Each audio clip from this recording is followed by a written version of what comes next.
Assalamualaikum warahmatullahi wabarakatuh. Perkenalkan, nama saya Nursana Sulistiawati dengan NIM 0820 1173308.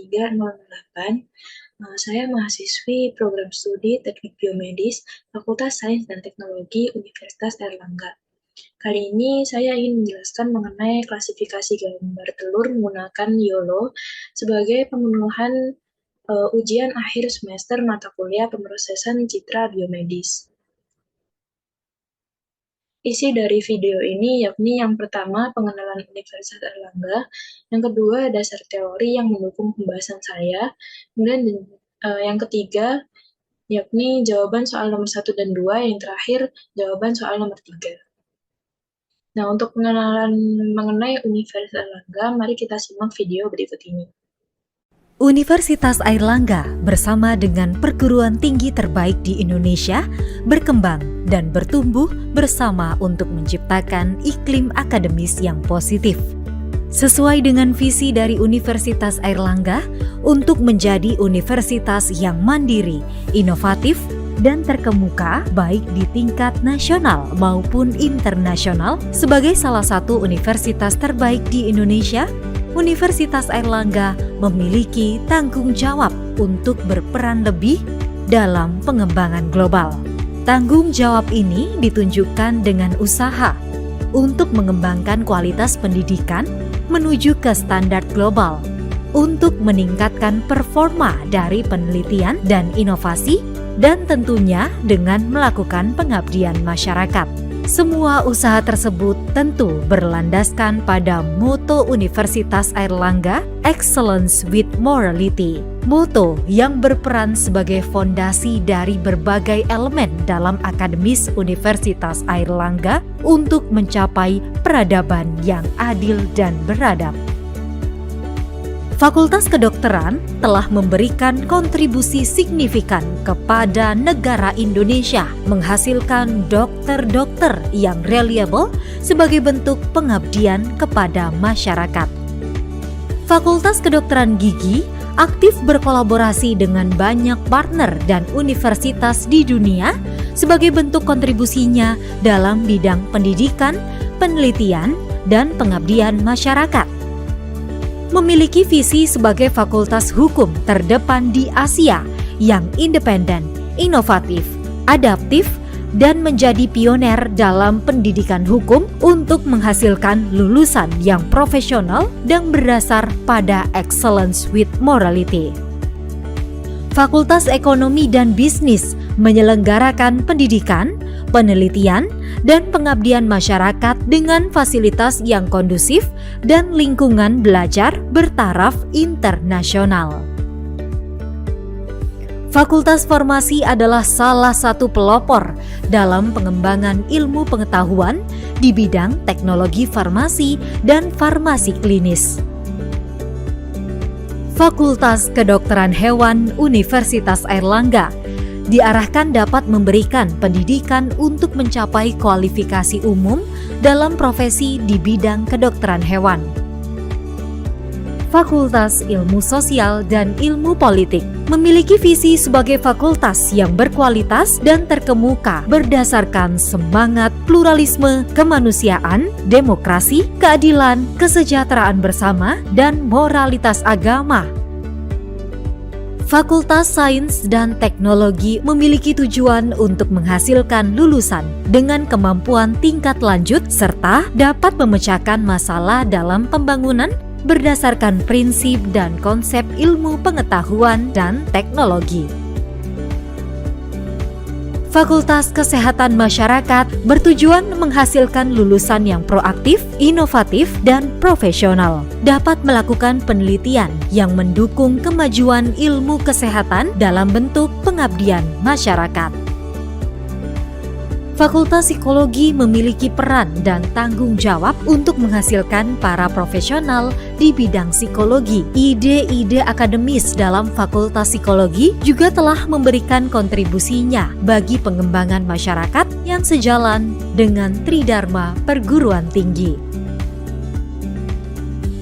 Fakultas Ilmu Budaya Universitas Airlangga memiliki tujuan untuk menghasilkan lulusan yang berkualitas yang mampu mengembangkan ilmu humaniora dan seni yang berdaya saing tinggi baik di tingkat nasional dan internasional berdasarkan moral agama. Fakultas Keperawatan memiliki visi menjadi pusat pendidikan dan pengembangan ilmu keperawatan tingkat nasional dan internasional. Fakultas Perikanan dan Kelautan bertujuan untuk meningkatkan kualitas lulusan sehingga dapat mengembangkan ilmu pengetahuan dan teknologi di bidang perikanan kelautan. Fakultas Vokasi mengembangkan pendidikan vokasi serta melakukan penelitian terapan yang inovatif berbasis nasionalis dan moralitas agama. Pada tahun 2020, Universitas Airlangga membuka 5 program studi baru di bawah Fakultas Teknologi Maju dan Multidisiplin. Sekolah Pasca Sarjana Universitas Airlangga membuka studi lanjutan untuk jenjang magister dan doktoral sebagai bentuk menjawab permasalahan yang timbul di masyarakat. Program studi di luar kampus utama atau PSDKU Banyuwangi merupakan hasil kerjasama berkelanjutan sebagai penggerak potensi daerah yang lebih baik berdasarkan moral agama. Universitas Airlangga kian memperkokoh diri menjadi bagian terdepan dalam menyiapkan sumber daya manusia handal didukung para profesor, doktor, dan pengajar teruji serta fasilitas modern. Universitas Airlangga terus memberikan layanan pendidikan terbaiknya. Selamat bergabung di Universitas Airlangga, universitas dengan reputasi yang telah teruji. Baik, selanjutnya pada bagian dasar teori, pertama akan saya bahas platform web yang akan saya gunakan pada video kali ini, yakni RoboFlow. RoboFlow sendiri merupakan sebuah platform yang digunakan untuk mempermudah proses pelabelan dan pelatihan model untuk pengolahan gambar dan video. Dengan RoboFlow, pengguna dapat mengunggah dataset gambar atau video, mengelola atau mengatur dataset tersebut, melakukan pelabelan objek secara manual ataupun otomatis. Kemudian selanjutnya saya akan membahas mengenai YOLO versi 8 yang merupakan versi terbaru dari YOLO. YOLO sendiri atau yang biasa disingkat dengan You Only Look Once merupakan sebuah arsitektur deteksi objek real-time yang digunakan dalam mendeteksi berbagai kelas objek dengan tingkat akurasi yang tinggi dalam waktu nyata. YOLO V8 biasa digunakan dalam object detection seperti yang akan saya lakukan pada video kali ini. Selanjutnya yakni objek yang akan saya gunakan pada video kali ini yakni foto telur ayam yang terdiri dari 3 jenis ayam, yakni ayam Arab sebanyak 20 foto, telur ayam horn sebanyak 20 foto, dan telur ayam kampung sebanyak 20 foto, dan yang terakhir adalah 3 jenis telur digabungkan menjadi satu, sehingga dapat difoto bersama dengan jarak dan posisi yang berbeda. Berikutnya akan saya bahas mengenai proses pelabelan dataset pada platform RoboFlow. Yang pertama dilakukan yakni melakukan upload foto pada papan kerja RoboFlow. Kemudian setelah foto-foto terupload, perlu dilakukan upload dan juga continue, bisa dengan menekan tombol hijau ini, kemudian melakukan konfirmasi foto-foto yang dimasukkan. Nah, selanjutnya ini merupakan konfirmasi agar foto dapat dimasukkan ke platform RoboFlow. Selanjutnya adalah proses labeling, di mana setiap foto diberikan keterangan jenis telur yang digunakan. Dilakukan begitu juga pada 30 foto telur yang difoto secara bersama-sama.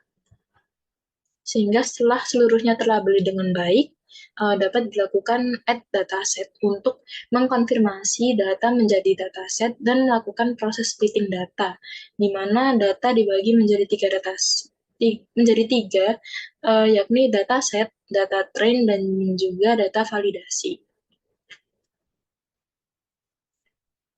Selanjutnya, berikut adalah bunyi soal nomor 1, yakni yang pertama, bagaimana pengaruh warna terhadap YOLO, kemudian yang kedua, bagaimana pengaruh bentuk terhadap YOLO, di mana kita pada soal nomor 1 kita memakai 20, masing-masing 20 foto dari 3 jenis telur. Kemudian pada bunyi soal nomor 2, yakni berbunyi sama, yakni yang pertama bagaimana pengaruh warna terhadap YOLO, dan yang kedua bagaimana pengaruh bentuk terhadap YOLO. Dan yang pada soal nomor kedua ini kita gunakan 30 foto yang 30 foto yang dimana terdiri dari 3 jenis telur yang difoto secara bersama. Berikut adalah tampilan dari web server RoboFlow, di mana telah terdapat versi yang saya gunakan. Ini versi pertama. Kemudian akan saya contohkan untuk pemrosesan foto pada Google Colab. Ini di-generate untuk link yang akan kita masukkan ke Google Colab.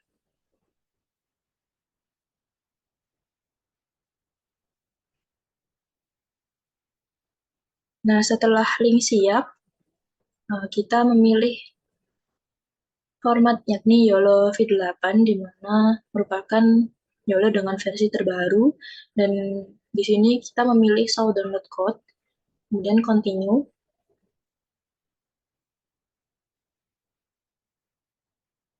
Dan ini merupakan kode yang akan dapat kita hubungkan ke Google Colab. Nah, berikut akan kita masukkan kode tersebut pada papan berikut, sehingga ketika dijalankan, kode akan menunjukkan keberhasilan menjalankan epoch seperti yang telah dimasukkan, yakni epoch 25. Kemudian kode juga memberikan pengeluaran yakni conversion metric seperti pada gambar berikut, dan juga pendeteksian hasil dari YTrain, data train, dan juga pendeteksian gambar dari telur-telur yang telah dimasukkan. Nah, berikutnya yakni proses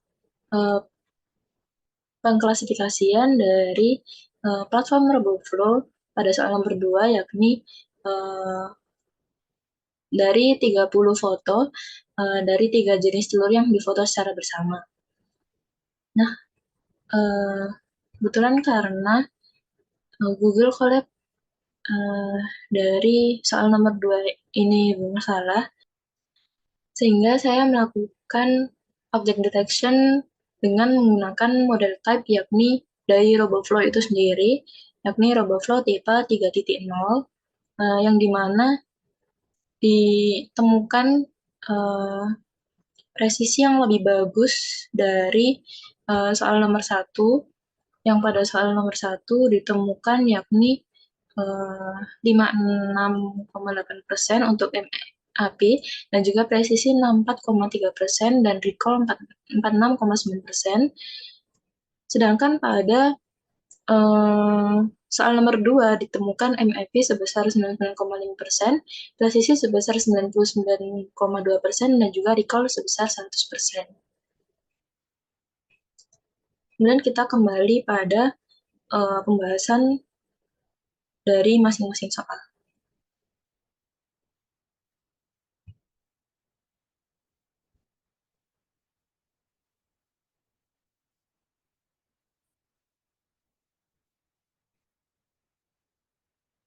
Nah, dapat disimpulkan bahwa pembahasan dari masing-masing soal, yakni yang pertama, variasi warna dan bentuk memberikan pengaruh pada sistem kerja YOLO. Hal tersebut dikarenakan YOLO biasa digunakan untuk melakukan object detection, sehingga warna dan bentuk benda menjadi hal yang penting untuk diperhatikan.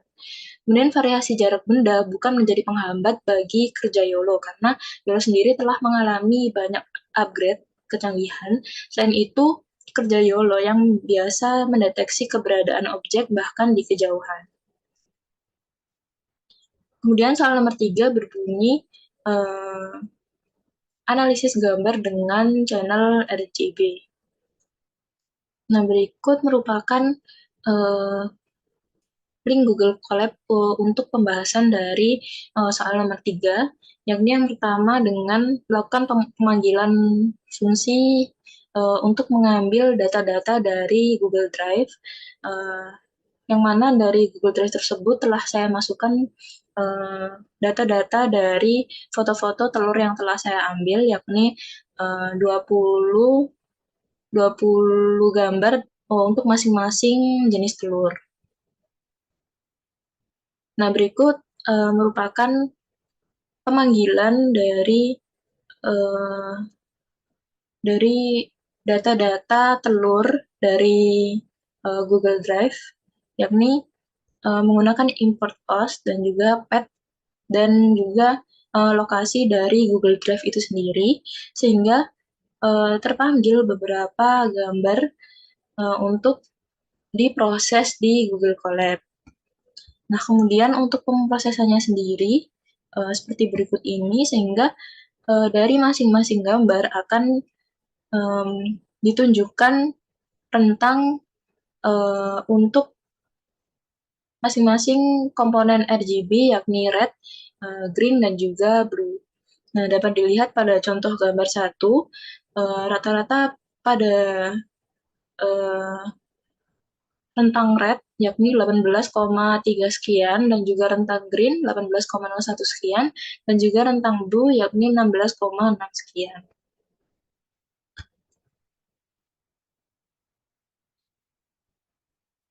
Sehingga dapat diketahui untuk rata-rata dari 20 foto pada satu jenis telur haren, yakni sebesar berikut ini. Kemudian berikutnya dilakukan pemrosesan menggunakan foto dari telur ayam kampung.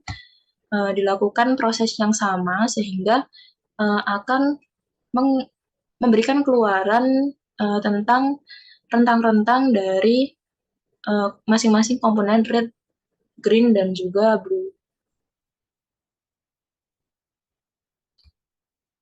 Serta berikut adalah untuk range masing-masing komponen red, green, dan juga blue.